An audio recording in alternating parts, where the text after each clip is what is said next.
Hey pals, we welcome all to the live stream of the Feygin World YouTube channel and we thank all those who are joining us.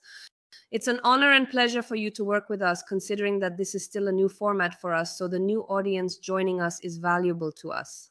Friends, remember that here on YouTube we have our own rules of existence, and the one who wins is the one who supports and spreads the information the most actively.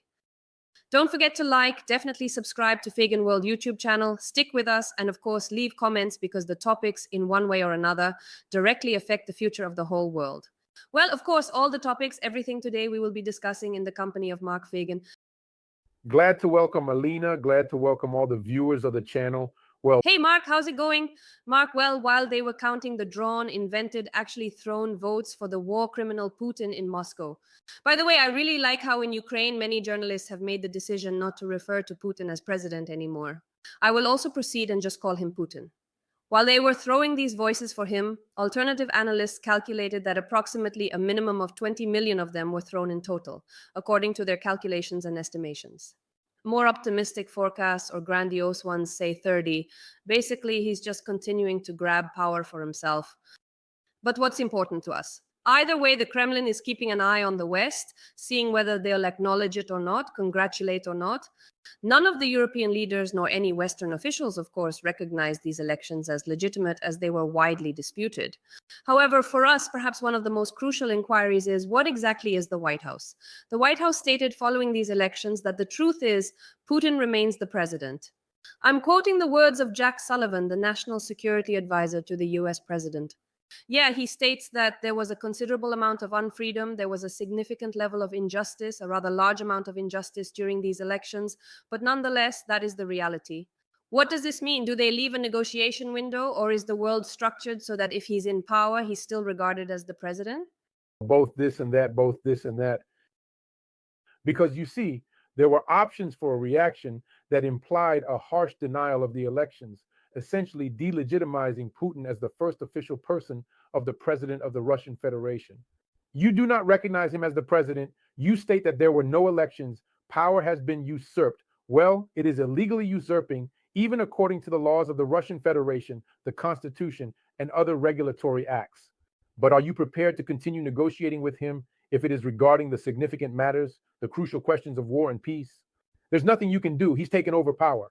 He's got this massive, almost 150 million strong country under his control. He initiated a conflict with Ukraine's western neighbor. You're not taking any action. Yeah, I understand. I'll need to talk to him when the time comes. When will there be such an opportunity? Nevertheless, you do not have to recognize him as the president, the elected person, the top official of a country that is, in general, an aggressor and known for its aggressive actions. That carries out an aggressive policy not only towards Ukraine and other neighbors, but also towards the entire civilized world. And here, I think, is a big problem with understanding what's going on in Russia. You got to specifically mention that. The thing is, when Jack Sullivan, the National Security Advisor, formulates his attitude towards what happened on March 17th in Russia, he still starts from the understanding that there are elections, for example, like the ones that happened in America. And then the question becomes natural. Yeah, there were elections. Yeah, Putin declared himself president, but it was all a bunch of baloney, meaning the procedure wasn't followed and there weren't any real elections in terms of having independent candidates competing, having debates, freely expressing their opinions, and so on and so forth. There's absolutely nothing like this in Russia. So there are no elections at all as a process, no elections as a procedure, no elections as an institution, a source of power formation in Russia. This is crucial to grasp. In this comprehension, it doesn't matter if there were politicizations or not. 20M votes thrown away or 100M. It doesn't matter. The thing is, the current government in Russia just pulls the number of support for Putin out of thin air completely arbitrarily at around 87% of the votes. She's real. It's not a question of being unreal, you know. This is comparable to the Stalinist elections. In the 30s and 40s, there were elections. We had elections too. After the war, step-by-step elections were held in the Soviet Union, a totalitarian country with elections. Soviet authorities were elected and people participated. Yeah, one candidate, no multiple candidates, but they didn't differ much from current elections under Putin, you know. However, it is not possible to refer to them as elections. When an individual such as Jack Sullivan, a conscientious government official in the United States, speaks about elections and the creation of government entities through these elections in Russia, it presents an opportunity to manipulate this concept. That's when they say these are bad choices. This is the US point of view. And Russia says, no, these are good elections. No elections happening. Military totalitarian dictatorship, militaristic dictatorship, criminal dictatorship seized power, holds population under complete total control. So you see, it's clear there's no president in Russia, like at all. Calling Putin a president is impossible. However, that does not imply that you can't negotiate with him directly or through intermediaries. That is possible, but it doesn't mean you should consider yourself equal to him. President Biden is not equal to President Putin. President Trump, if he wins the elections, won't be equal to President Putin. They're just negotiating with the other side, their representative.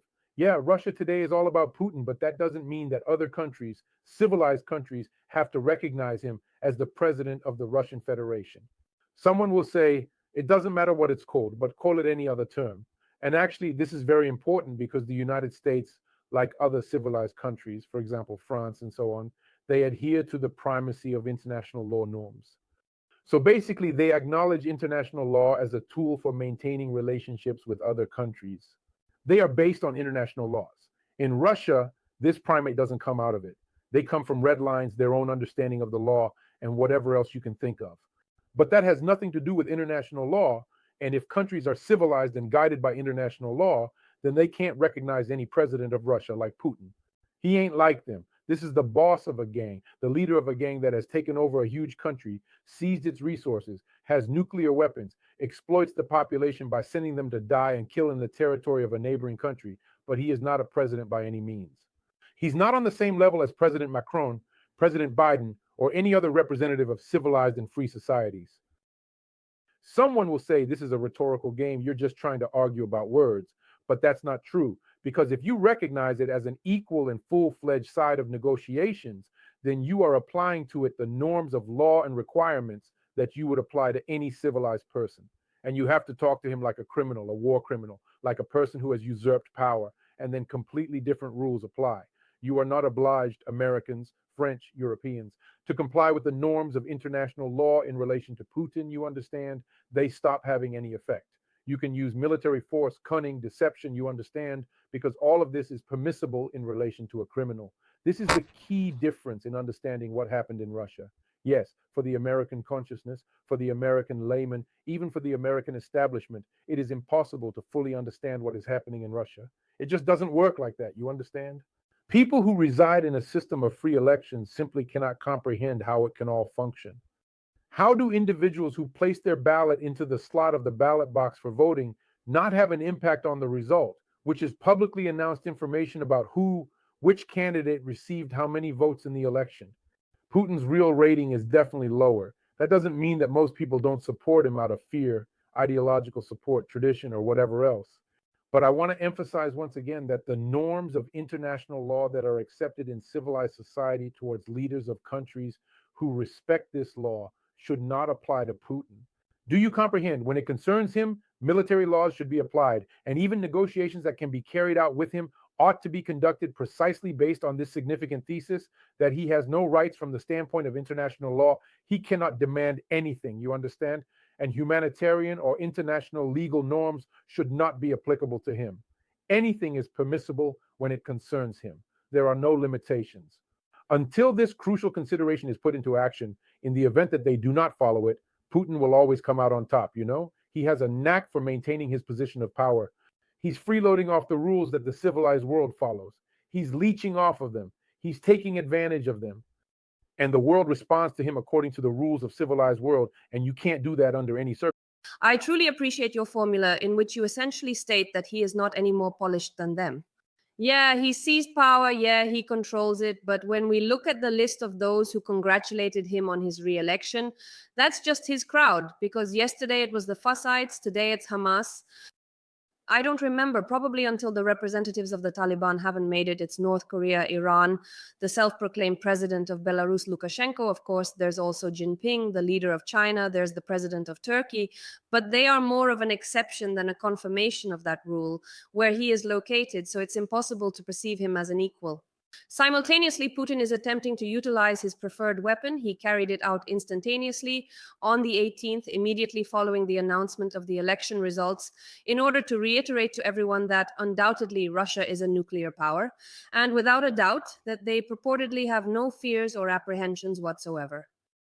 Putin did not rule out the possibility of a full-scale conflict with NATO. Putin stated that he perceives the risks of events escalating to the magnitude of the previous World War III.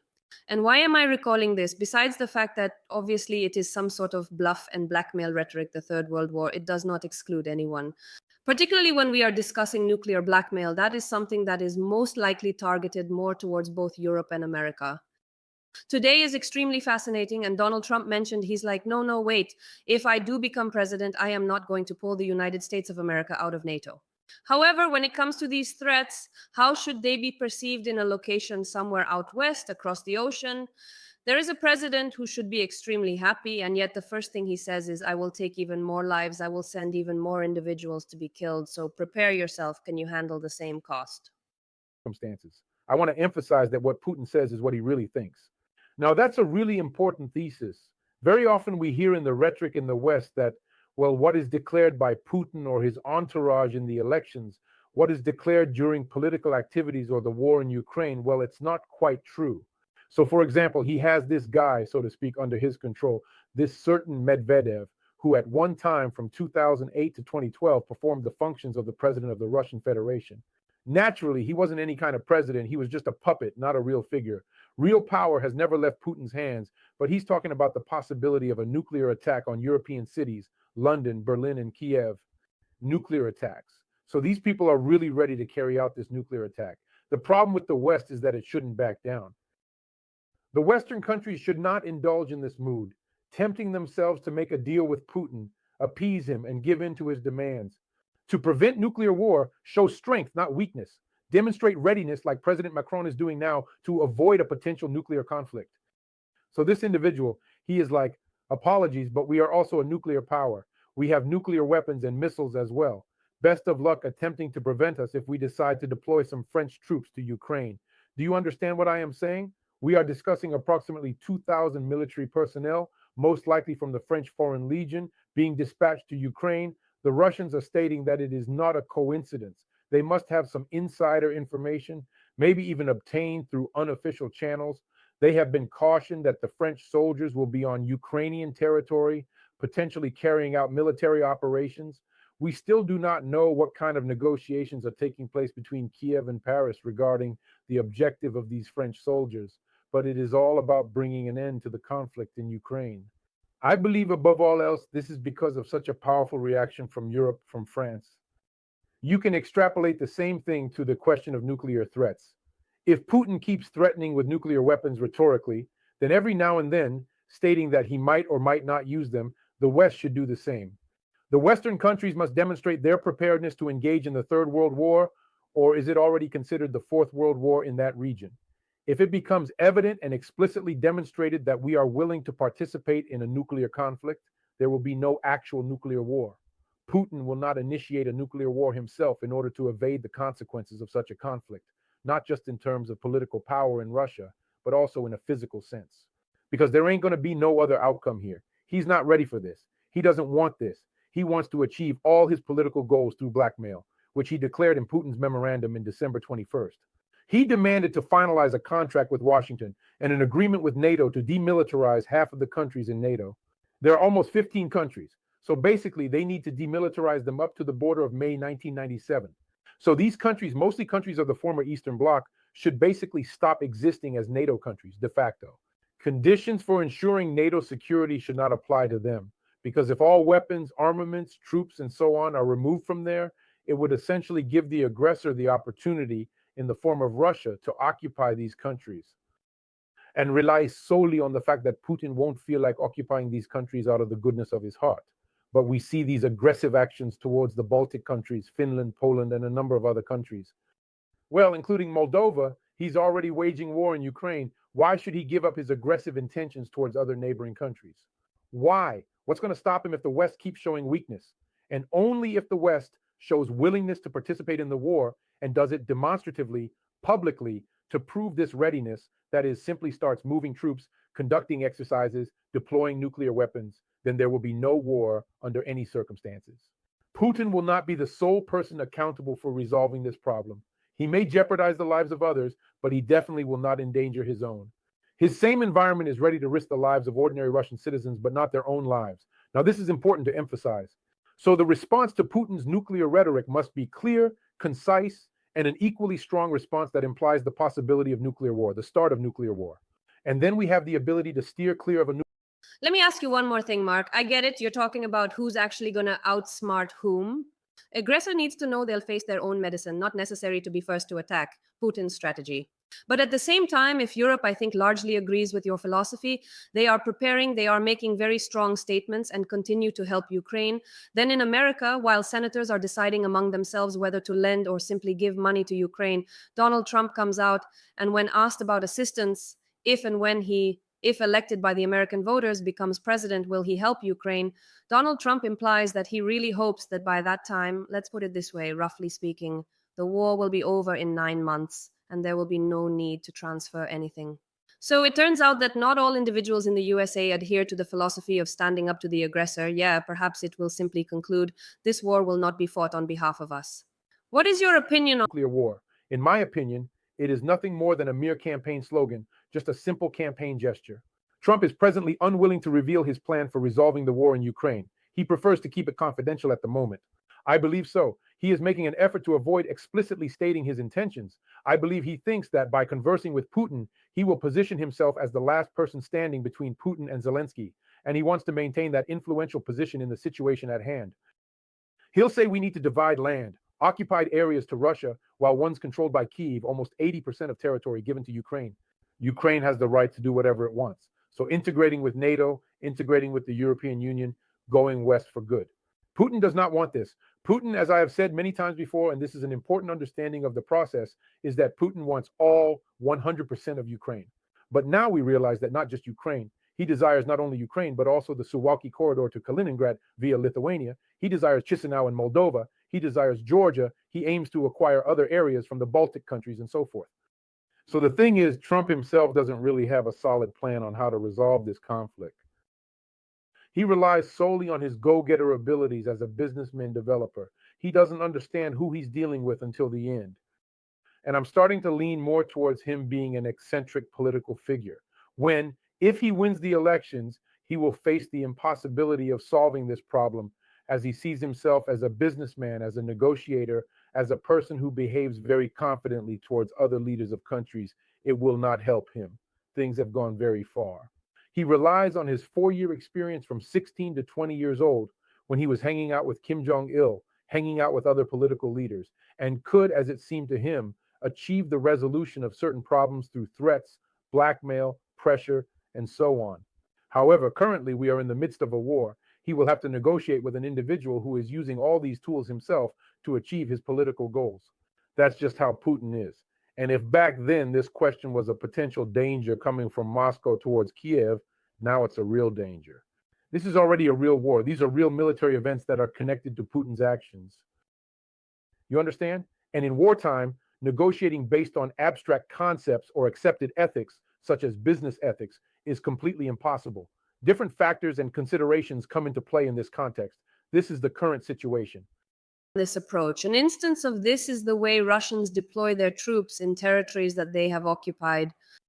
Occupied territories are being used against aggression, including in the Black Sea waters, which not only Ukraine suffers from, but also European countries. Well, of course, occupied territories are also a source of people for forced mobilization. Individuals who regrettably could have been utilized in the conflict against Europe.